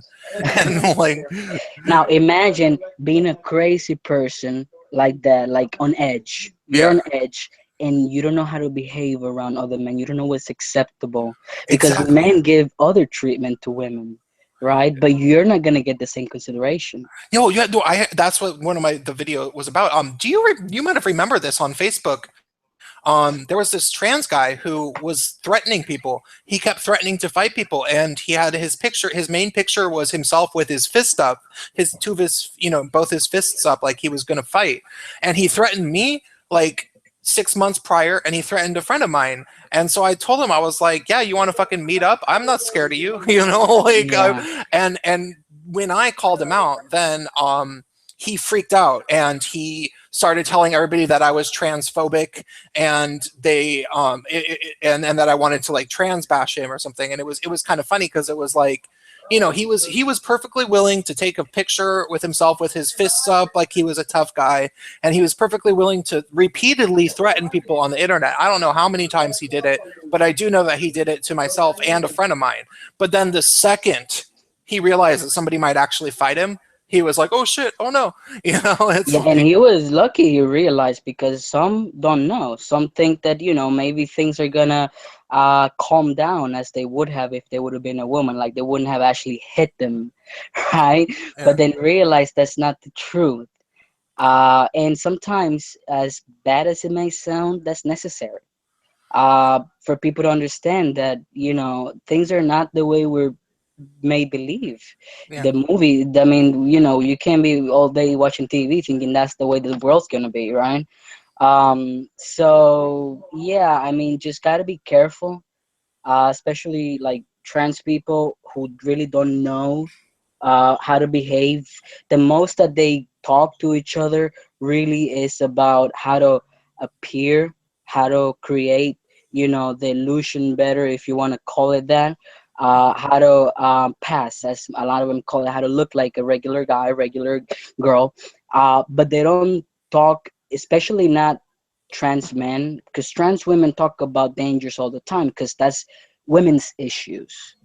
But yeah, trans men are not really allowed to say that, oh, it's hard being a guy, right? uh-huh, Because men are not allowed to say it's hard being a guy, yeah, right? So we have that vulnerability now, to where, because there's this feminist pushing so that their narrative does not fall, we have this group of people that's more exposed to, violence, uh-huh. because they walk around thinking that it's the same world as it was when they were, looking different, and it's not. It's completely different, and it's not a world that benefits you. Do It, you do you Mhm. know other trans guys who talk about the same thing that you do? Oh yeah, oh yeah. There's plenty, and they also complain about facing issues with feminism too. Uh-huh. And there's some that don't. And I always try to warn them that, what I think the dangers are in thinking that men have it better, or just listening to what everybody says, like especially a woman who hasn't experienced it, about, how life is for men, that they should listen to more men, and they should, and I try not to tell them, but every time, I'm thinking in my mind, oh, sooner or later you're gonna find out. Sooner or later, that situation, is gonna come along where it's gonna make you realize that, it's not the way you thought it was, right? And now you have to discover how it is. You're too busy doing that to be able to talk about male or female issues or feminism. We got lives too, Hmm. so if you don't have like male guidance, like say you don't have a father or something like that, it's very difficult. I was actually going to write a piece for my blog here about the importance of fatherhood, because I didn't understand it in the context of men, as well up until now. I didn't understand why having that male figure was so important, but not having it and having to find out what life is for men without it was dangerous as fuck. That was, I mean, very, very difficult. So yeah, the red pill talks a lot about fatherhood and the issues that have, you know, been born from the feminist involvement into lawmaking. So again, really recommend it. Yeah, yeah. Um, so I'm thinking maybe wrapping this up. Sure. Maybe questions from the chat really, really quick. If anyone in the chat has questions for a red-pilled trans guy, I'm gonna give it a few more minutes so that you guys have the opportunity to ask some questions. My friend Wrecked SJW video says that you have a great perspective, and he's a cool guy. He has a pretty big channel. He has over 20,000 subscribers. So, Cool. Then um, you should definitely check out Steemit then. Because uh, I mean, you don't even have to post exclusively. You could just share the videos you put already on YouTube, you upload to YouTube, and make extra money and grow your mm, audience. So why not? yeah, he makes compilation videos of other, like he finds videos on YouTube and then makes compilations out of them. So that might be a good way for him to make some Oh money. yeah, the compilation people are heroes. Yeah. Uh, Questions. People used to ask a lot more of those before, but now they feel like if they dare ask anything, they're gonna be thought of as an idiot, like so ignorant and so, maybe even call names. Yeah, because they're sincerely curious. So Mhm, that is something that I really like to put an end to, because you could see it a lot around the subject of sexual and gender diversities. mhm, Nobody wants to say anything because nobody wants to be called a homophobe, right? But we should speak out as much as possible about everything that we think that needs to be spoken about. mhm. My friend Bradley says that he wants you to talk at some point to my friend Matthew C, who he's my friend Matthew has been listening in the and he's been commenting in the chat. He is a trans guy. He's very young. He's in high school still, but he is a kind of a red pilled trans guy. That's the one that came up on the other video, right? Yeah, yeah, he was in the video where we talked about. So I talk to him, talk to anybody, don't matter. Just I want people to talk, and you need to know that on Facebook, your conversation, like, you could spend an hour, 2 hours writing a comment about everything in that's made you who you are. Like your life could be deleted or edited away. All your Mm, opinions. Like if you are writing against feminism because these companies have control of your information, they can make it out to look like you're supporting feminists. You imagine that? All this effort, and then, you end up being portrayed as a feminist supporter. mhm, I mean, we got to put an end to it. And, we need to stop contributing to these trigger words that are thrown around so that we jump. Alt right, we jump. And mhm. what's the other one right now? The anti-fascist Antifa. Yeah, Everybody jumps. BLM, everybody jumps. It's just, we're too, I I don't want to say weak, but we're very gullible. We can be manipulated very easily. And I realized that going from female to male, um, this transition has made me realize people really aren't paying attention. Like I would hand my paperwork to, and most people won't even look at it. Like I mm, realize how lax the security is in all these places, and like just people are too distracted trying to survive. And those who think that they're the only ones in this situation trying to survive, uh, they are likely to end up thinking that there's other people out there who are abusers, who are comfortable, who are not struggling as much, who are not suffering on survival mode. But everybody's on survival mode, even if they're rich. mm. There's something, that they're struggling with, and they're trying to get through. So, how in the world you could find all you want against the 1%? How in the world are you gonna get them to cooperate if they know that, you know if they give you a chance, you fucking lynch them? Yeah, yeah. That's It's not. It's a fight to death because there's no desire to get to a peaceful, understanding. yeah. Somebody has to pay. The enemy has to pay. There's revenge, a lot of revenge involved. Yeah, yeah, that's actually something that I've been talking about in my videos. I, I use the term people people have replaced social justice. It's social justice is no longer about social justice. It's about social revenge. Mm-hmm. I So, agree. yeah, let's see.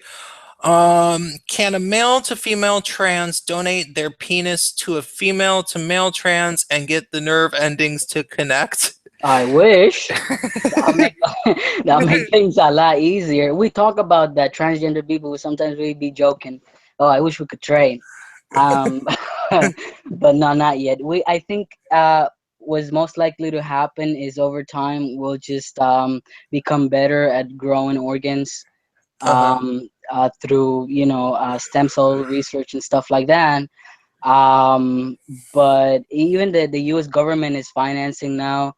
some research to build a lab grown penis, because of all the injuries in war, Hmm. because that's the worst thing for men. I always try to ask this question when I'm trying to make a point about manhood, and just also the pressure and the way in which males are brought up. I mean, I ask guys, what would happen if you lost your penis, and what would you do, right? And like 99.9% of them says that they would kill themselves. Mm. So that's really disturbing. Yeah. That's really disturbing. And I guess the U.S. Government doesn't want to see, like more suicides, so that we can say, this is what war is doing. This is what ends up happening, right? Mm. So they're really working on that, though I'm not really expecting it. I'm just trying to do the best I can with what I have for now, because the surgeries available, they're not really that good. In my opinion, Mm. personally, it's just the risk versus but there's always that desire, and we're not going to stop. There's trans people, like you were saying earlier, that many trans people take hormones illegally. Hmm. We'll do whatever it takes. We'll do whatever it takes. I mean, if we cannot do what we want in terms of our bodies, the transsexual people, then we'll self-destruct in the process. So we have people training, we have people studying. There's a lot in the future ahead, and pushing for this technology like stem cells and organ growths, in the lab.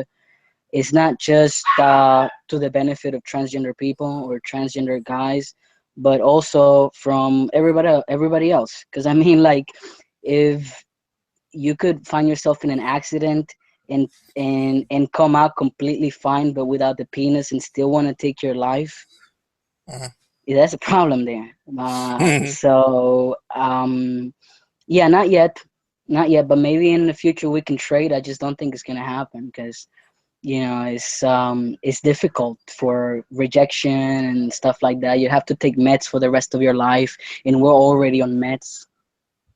Mm. So it's a cocktail of meds. It's not, sustainable. Yeah. Yeah. Is there any other questions? Doesn't really seem like there's too many other questions. I think my audience likes you pretty well, though. They've said good things about you. So I want there to be more questions. Um, so, oh, this is just a random question. I've noticed that most transgender people end up bisexual, even if they weren't bisexual prior. Would you say that you've noticed that? I don't know how you define. I try not to define, but I see where you're going. Before transitioning, I was only into women, Hmm. and then into it, I started doing guys, and right now I'm doing a trans woman. Um, but I would have never thought about doing a man before hormones. Hell no. Hell no. But there was a lot of things in play. I think a lot of it was, my own self-image of maybe Uh-huh. not understanding fully that my sexual orientation was not related to my, gender identity and stuff like that. The Mm. main thing, though, I think it was the fact that guys are easier. Women have given me the hardest time. Like before, as a lesbian, like when they saw me as a woman, I, it was not hard at all. They wouldn't. I mean, even if they wouldn't agree to try out any relationship or anything, they wouldn't be mean about it most of the time. But now, as a guy, I mean, like going up to a woman and trying to make conversation with her is very difficult because nobody likes to be stared down like if you're a creep. Nobody likes to be stared down as if you're just bothered. Like, I try to get directions because I'm lost out in the streets, from women, and they will like turn their heads and walk in the opposite direction. And I'm just trying to get situated. I'm trying to find my way home or something.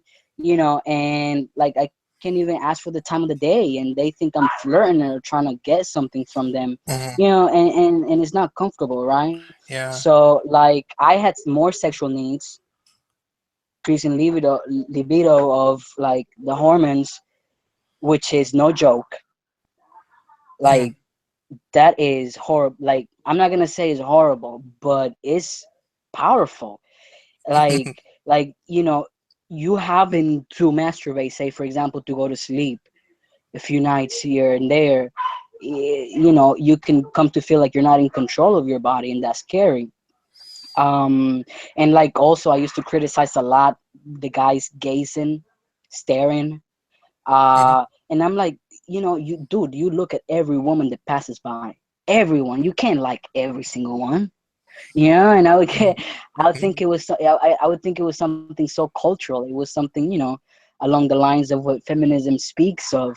But then, when I had those hormones on me, like a woman would pass by and I would be staring at, ass. I don't even, I'd never been before that. I'd never even been interested in ass.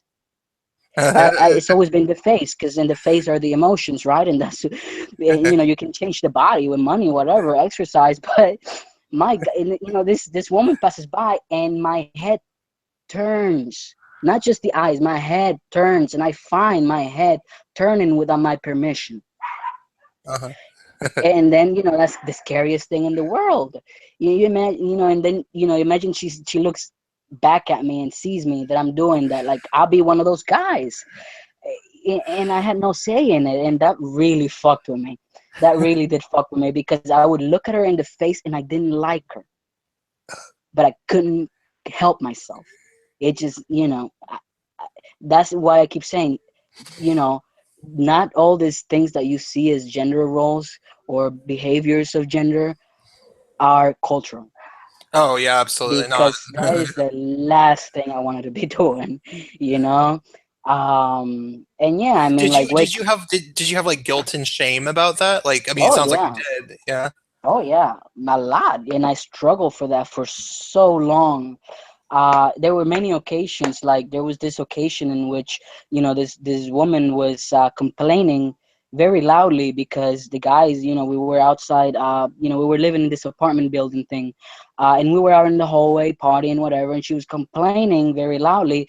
One of the guys, an older dude, got pissed off and told her that she had to that he would talk to her men, that he wouldn't talk to her, that he would talk to her men. And I didn't have a problem with that. I guess I even laughed a little bit, and then I thought about it, and I was like, oh my gosh, I am a monster. Because I'd imagine myself in the same situation. Why can't you speak to her? But what I wasn't factoring in, and that she was screaming, she never really approached them with any politeness. And what this old guy was probably thinking was, if you were a man, I'd fucking bust your head open. So bring me your man so we can talk and have a real conversation about what you just did, right? Because Yeah. I can't deal with you on the same terms, you Yeah. know.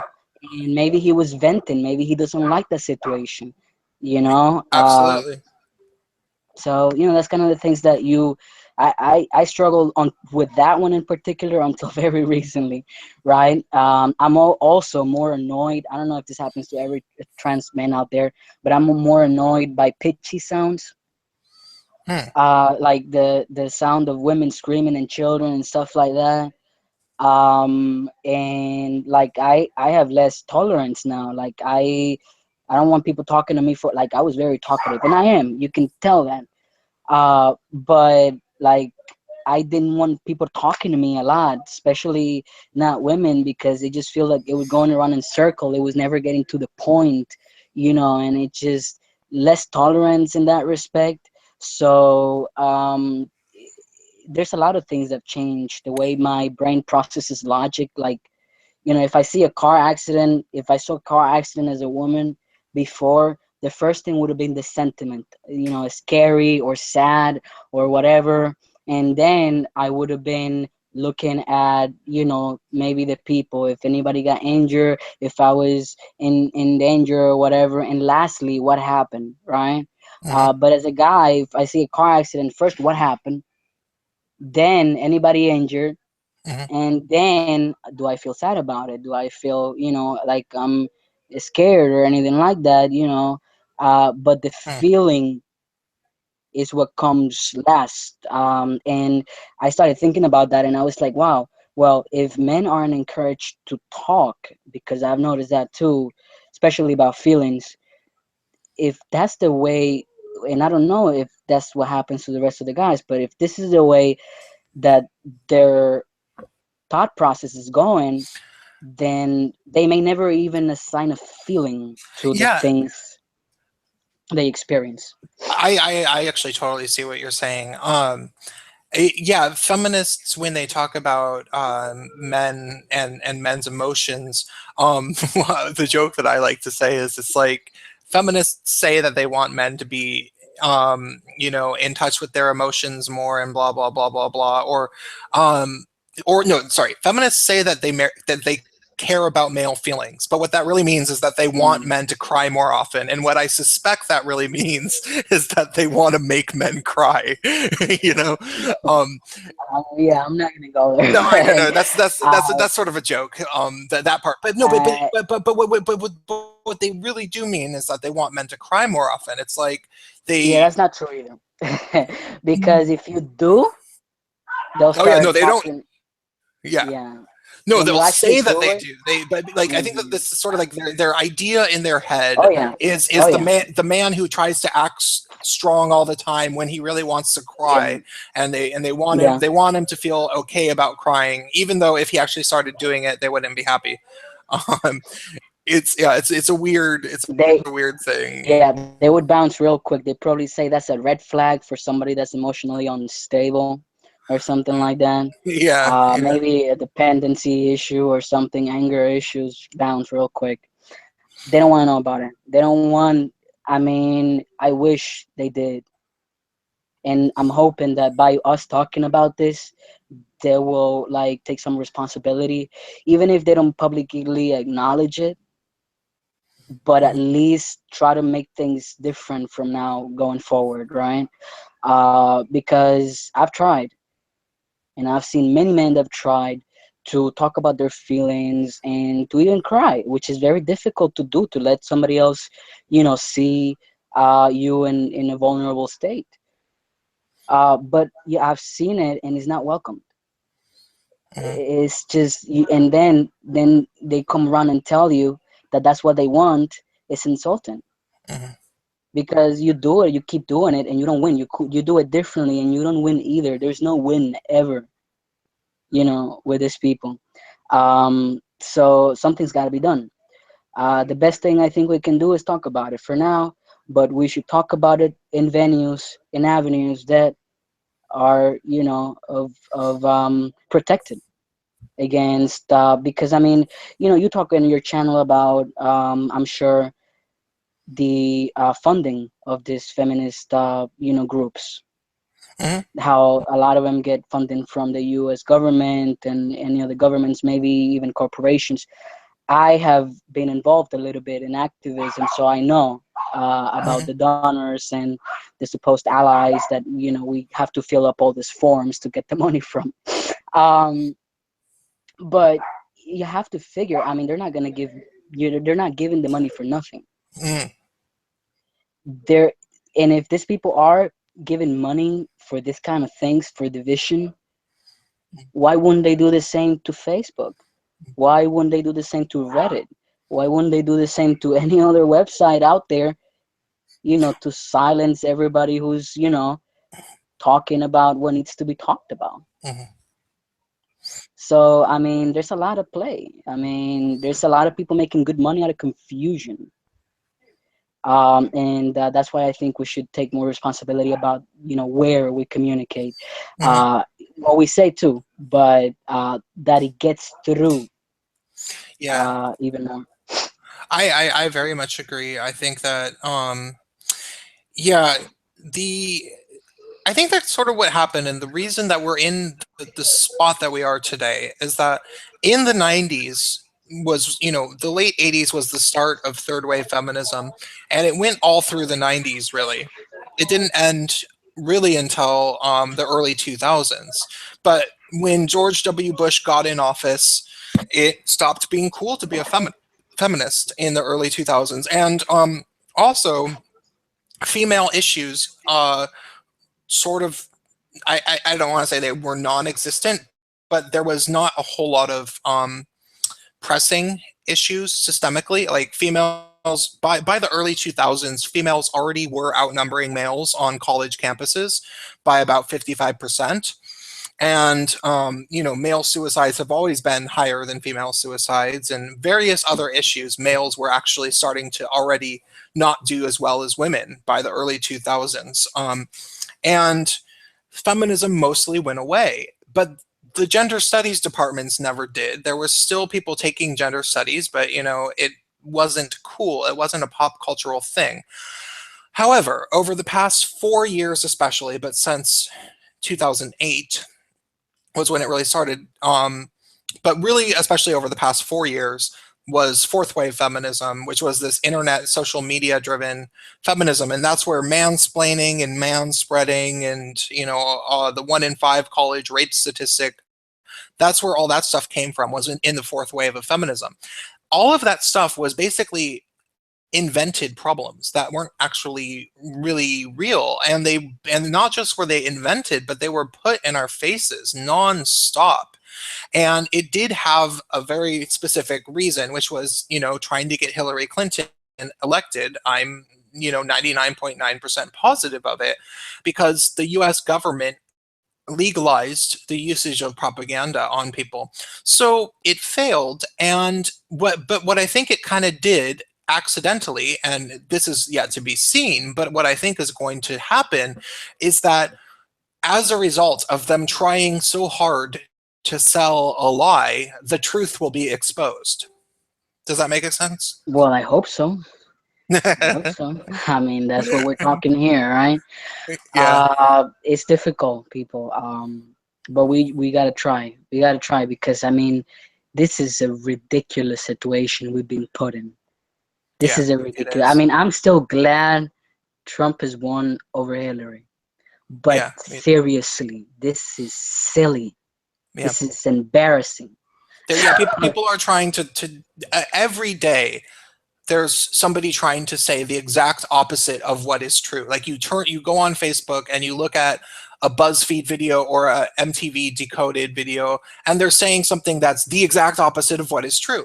Like the example that I always use, this isn't a feminist example necessarily, but when they talk about cultural appropriation, they say that when a white person wears their hair like a black person, it's considered edgy and it's considered a fashion statement. But when a black person wants to style their hair how they want, they get fired from their job. And it's like, that's just not, like, that's not, I know that there's been instances when that's happened, but generally if a white person styles their hair in dreadlocks or cornrows or something, they are going to get persecuted. Like, people are going to make fun of them, or maybe they will get fired, and they're going to get called a racist now.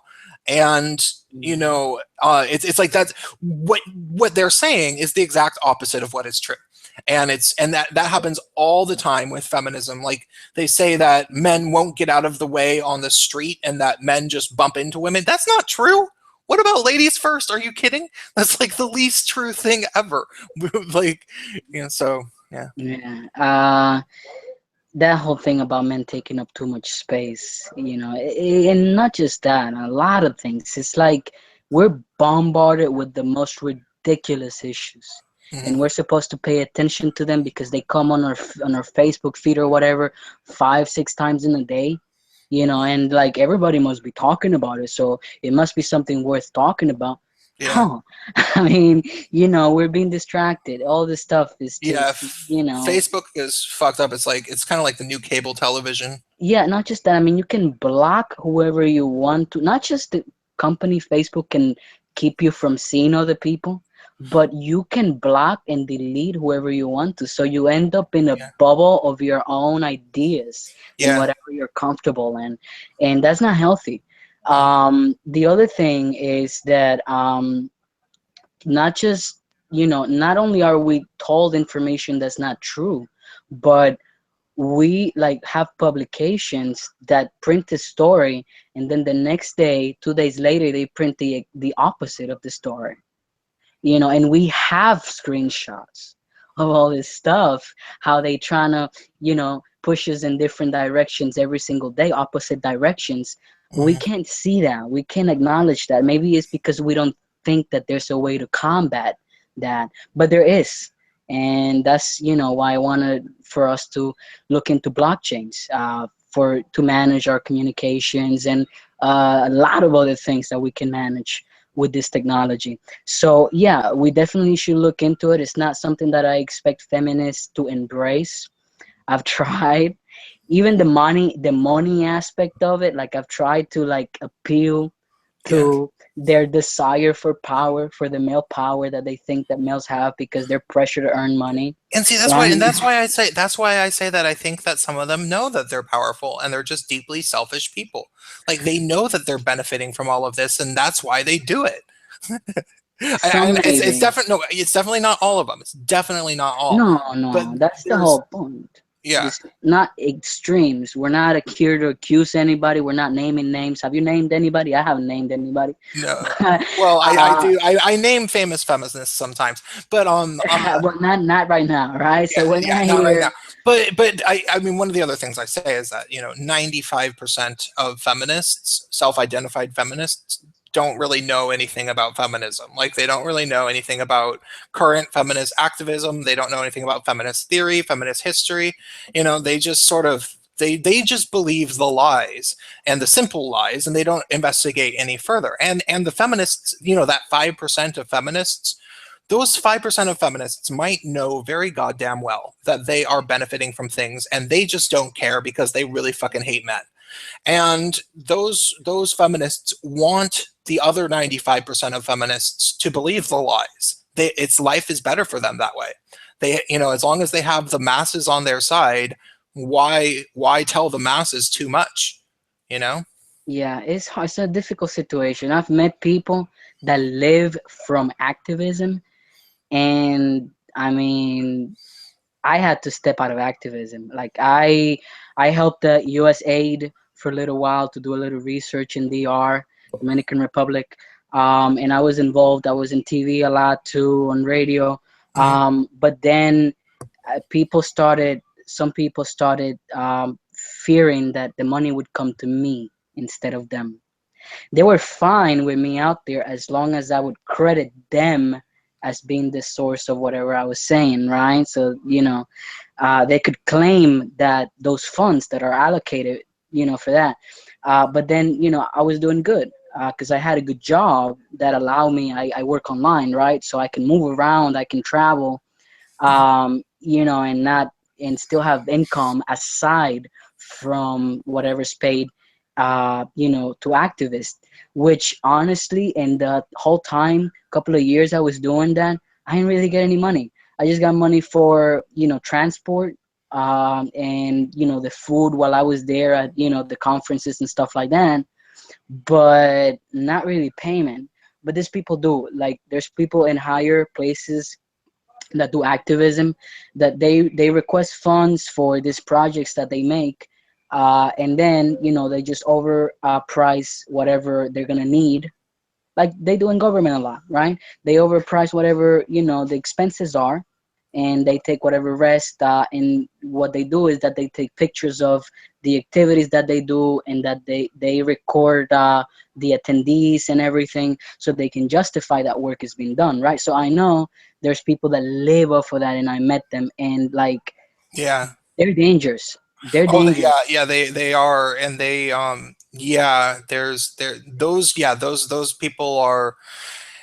The second that you start, yeah, I've met those people too. It's a whole weird world. And yeah, they're generally not that good at being effective. They're better at eliminating.